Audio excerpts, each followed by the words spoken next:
नमस्कार. हेल्दीफाय with doctor नियती ह्या माझ्या चॅनलमध्ये तुमचं सहर्ष स्वागत आहे. आजपर्यंत तुम्ही जर सबस्क्राईब केला नसेल चॅनल तर अवश्य सबस्क्राईब करा. नोटिफिकेशन बेल आयकन दाबायला विसरू नका, म्हणजे नवीन नवीन व्हिडिओ आले की तुम्हाला त्याच्याबद्दल लगेच माहिती मिळेल. तुमच्या कॉमेंट्स असतील तर कॉमेंट बॉक्समध्ये लिहा. तुम्हाला अजून कुठल्या विषयावर व्हिडिओ हवे असतील तर ते सुद्धा तुम्हाला सुचवायला हरकत नाही. मी तुमच्या कॉमेंट्स वेळोवेळी वाचत असते आणि त्याप्रमाणेच तुमच्यासाठी नवीन नवीन व्हिडिओ घेऊन येत आहे. आपण पंचकर्माबद्दल पहिले 2 व्हिडिओ बघितलेले आहेत. आज पंचकर्माबद्दलचा तिसरा व्हिडिओ आहे. म्हणजे खरी पूर्ण पंचकर्म ही काय आहेत, शरीरामध्ये त्यांचा काय काय उपयोग होतो, कुठल्या कुठल्या रोगामध्ये ही पंचकर्म आपण घेऊ शकतो, याच्याबद्दल थोडक्यात माहिती सांगत आहे. तर आपण 5 कर्म मी तुम्हाला अगोदर सांगितलेलीच आहेत. वमन, विरेचन, बस्ती, नस्य आणि रक्तमोक्षण. वमन हे जे कर्म आहे त्याच्यावरून लक्षात आले असेल, वमन, वामक, उलटीची प्रक्रिया ज्या कर्मामध्ये केली जाते त्याला वमन असं म्हणतात. आता आपण ज्यांना योग माहिती आहे त्यांना योगातल्या षटक्रिया पण माहिती आहेत. तर षटक्रिया आणि पंचकर्म हे खूप सारखं आहे. फक्त षटक्रियेमध्ये पूर्वकर्म पश्चात्कर्मावरती जास्त जोर दिला जात नाही, कारण षटक्रियांमध्ये औषधांचा वापर केला जात नाही. साधं कोमट पाणी किंवा मीठ असे गोष्टी वापरूनच षटक्रिया केल्या जातात. पंचकर्मामध्ये औषधं वापरली जातात. म्हणजे वमन जर करायचं असेल तर वामक द्रव्य आहेत काही काही. म्हणजे जसं आपण म्हणतो राई असते की नाही, राई ती अतिशय वामक असते बरं का. ती त्याचा वास जरी आला तरी ज्यांना उलटी लगेच होते त्यांना उलटी होऊ शकते. वेखंड आहे त्याला वामक म्हणतात. त्याच्यानंतर जे अगदी अग्र्य म्हणजे बेस्ट औषध वमन काढण्यासाठी त्याचं नाव आहे मदनफळ. तर मदनफळामध्ये आतमध्ये अक्रोडासारखं असतं ते मदनफळ. फोडल्यानंतर त्याला मदनफळ पिप्पली असं म्हणतात. या मदनफळ पिप्पलीचं चूर्ण, त्याचा काढा जसा जसा वैद्यांना सोयीस्कर तुमच्या प्रकृतीप्रमाणे असतो त्याप्रमाणे आम्ही रुग्णांना तो पाजतो.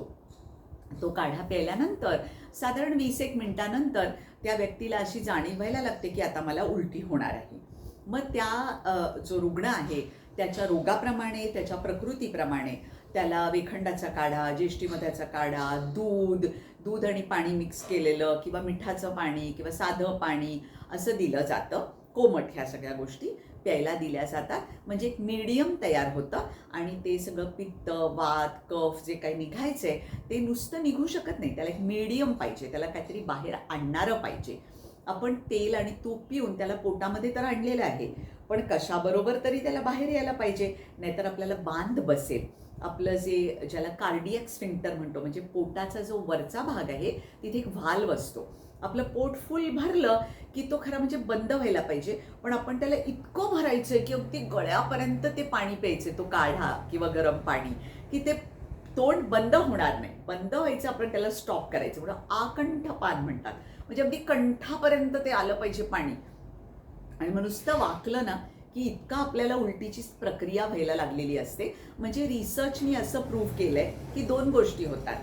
डोपामिन नावाचं जे एक तत्व असतं ज्याच्यामुळे आपल्याला उलटी होते ते आपल्या शरीरामध्ये वाढतं, किंवा आपलं जे व्हॉमिटिंग रिफ्लेक्सच असतं तेच एकदम स्टिम्युलेट होतं आणि आपल्याला उलटी येण्याची प्रक्रिया सुरू होते. त्यामुळे आपल्याला एक उलटी होते, परत अजून येत असते, आम्ही अजून परत पाणी प्यायला सांगतो. अनेक वेळा पेशंट घाबरलेले असतात, त्यांना आम्ही आश्वासन देतो की ह्याच्याने तुम्ही प्या, घाबरू नका, इथपर्यंत प्या म्हणजे पोटाचं तोंड बंद होणार नाही, मग पटकन बाहेर येईल. आणि पेशंटनी अगोदर समजावून सांगितलं असल्यामुळे त्यांना माहिती असतं, त्यामुळे ते बरोबर वमन करतात.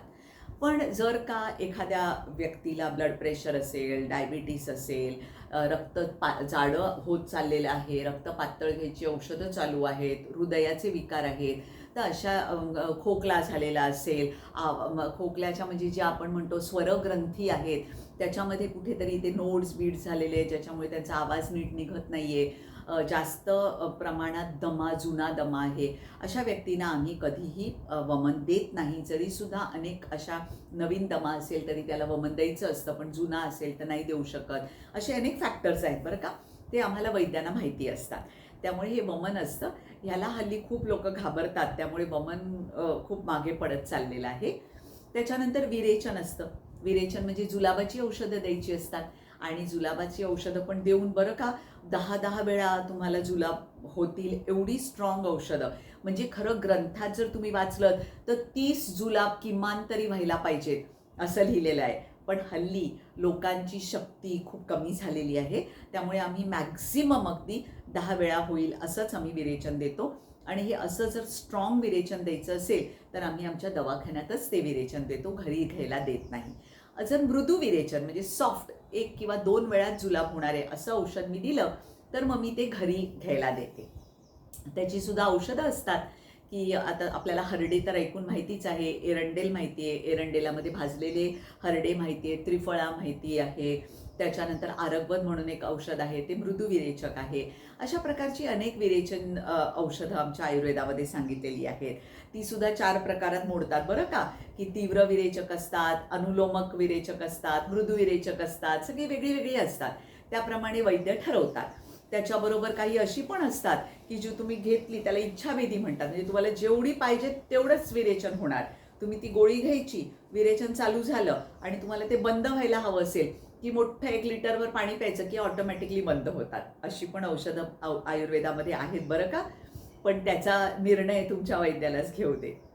त्याच्यानंतर बस्तीची चिकित्सा येते. बस्तीमध्ये काय असतं, काढे, तेलं, तुपं ह्यांच्या बस्ती दिल्या जातात.